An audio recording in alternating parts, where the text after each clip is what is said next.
السلام علیکم.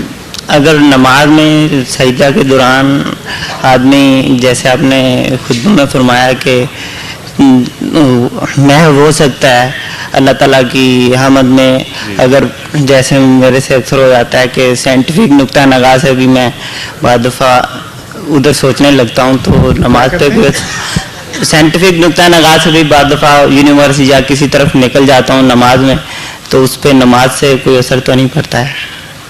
یہ ڈیپینڈ کرتا ہے کس طرح نکلے ہیں آپ.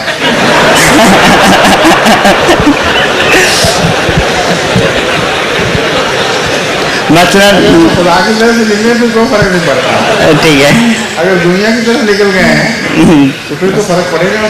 تسبیح کے نقطۂ نگاہ سے کہ کائنات ایسے بڑھتی جا رہی ہے, کائنات تسبیح کے نگاہ سے کائنات کتنا وسیع ہوتی جا رہی ہے, مزید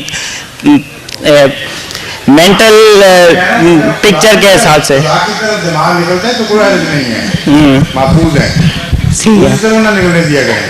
ٹھیک ہے, مگر پھر بھی انسان ہے کمزوری ہو جاتی ہے. اس کا یہ مطلب تو نہیں کہ ہر انسان توجہ ہمیشہ قائم رکھ سکتا ہے. بعض ایک خیال آتا ہے, اس سے بھٹکتے بھٹکتے آدمی کہیں اور پہنچ جاتا ہے, پھر کوشش کر کے واپس لانا پڑتا ہے. تو یہ جد و جہد ہے, استغفار کر لینا چاہیے اور وہم میں مبتلا ہونا چاہیے. ہمیشہ کوشش کرتے رہنا چاہیے کہ توجہ ہمیشہ خدا کی طرف رہے, اور اس کے باوجود جو انسان سے غلطیاں ہو جاتی ہیں اللہ معاف فرما دیتا ہے. جزاک اللہ. آگے